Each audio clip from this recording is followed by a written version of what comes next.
Assalamualaikum warahmatullahi wabarakatuh.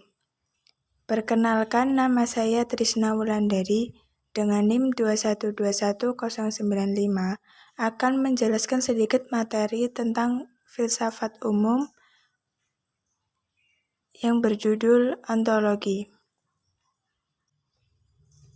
Ontologi merupakan salah satu di antara lapangan penyelidikan kefilsafatan yang paling kuno. Awal mula alam pikiran Yunani telah menunjukkan munculnya perenungan di bidang ontologi. Yang tertua di antara segenap filsafat Yunani yang kita kenal adalah Thales. Kata ontologi berasal dari perkataan Yunani, on being dan logos logik. Jadi, ontologi adalah the theory of the being qua being, atau teori tentang keberadaan sebagai keberadaan. Menurut istilah, ontologi ialah ilmu yang membahas tentang hakikat yang ada, yang merupakan ultimate reality, baik yang berbentuk jasmani atau konkret maupun rohani atau abstrak. Term ontologi pertama kali diperkenalkan oleh Rudolf Goclenius pada tahun 1636 Masehi untuk menamai teori tentang hakikat yang ada yang bersifat metafisis. Christian Wolff membagi metafisika menjadi dua, yaitu metafisika umum dan metafisika khusus. Metafisika umum ialah cabang filsafat yang membicarakan prinsip yang paling dasar atau paling dalam dari segala sesuatu yang ada.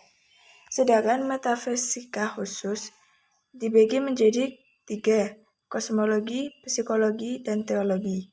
Kosmologi adalah cabang filsafat yang secara khusus membicarakan tentang alam semesta.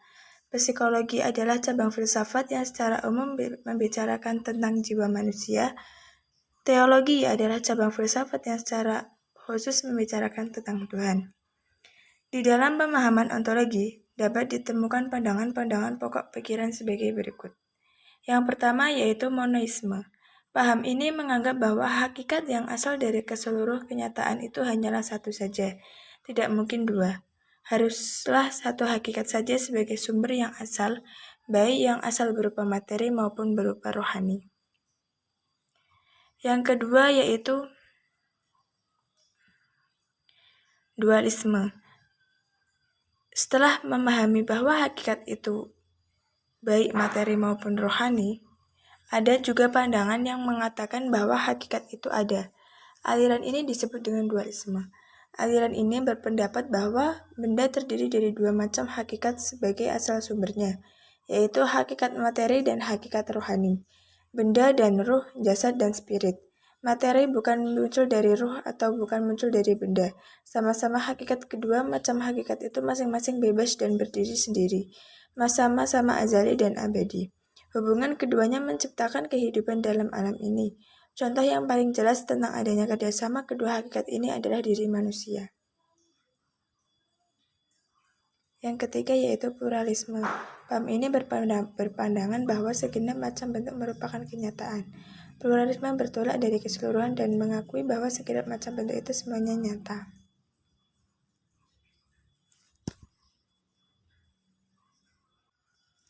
Yang keempat yaitu nihilisme. Nihilisme berasal dari bahasa Latin yang berarti nothing atau tidak ada, sebuah doktrin yang tidak mengakui validitas alternatif yang positif. Istilah nihilisme diperkenalkan oleh Ivan Turgenev dalam novelnya Fathers and Children yang ditulisnya pada tahun 1862 di Rusia.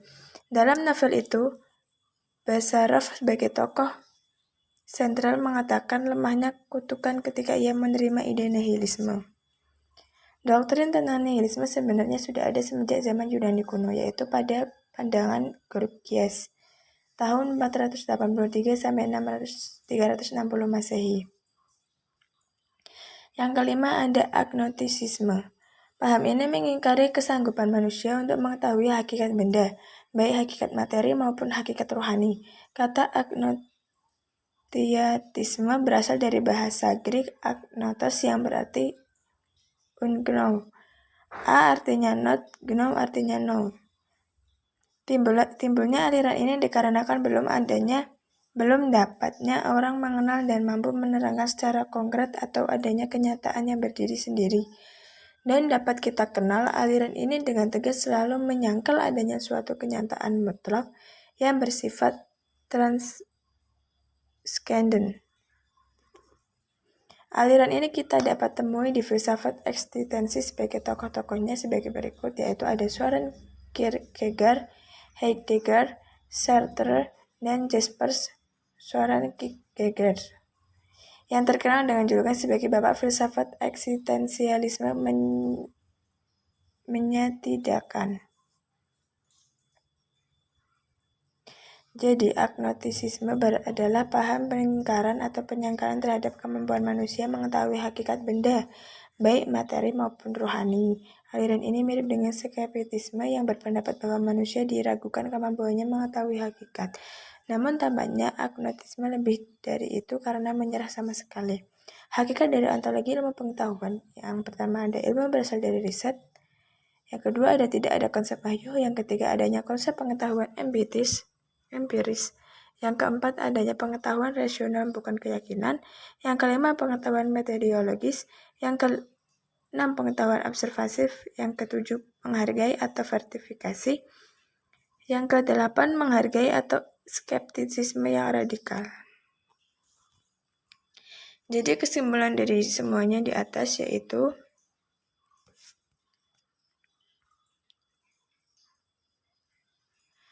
ontologi berasal dari bahasa Yunani yaitu ontos yang berarti berada dan logos berarti pikiran.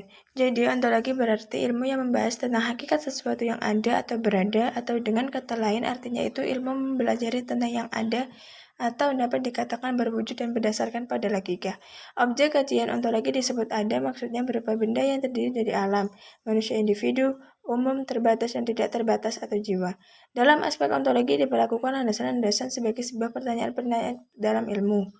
Landasan-landasan itu biasanya kita sebut dengan metafisika. Metafisika merupakan cabang dari ilmu filsafat yang menyelidiki gerakan atau perubahan yang berkaitan dengan yang ada atau being.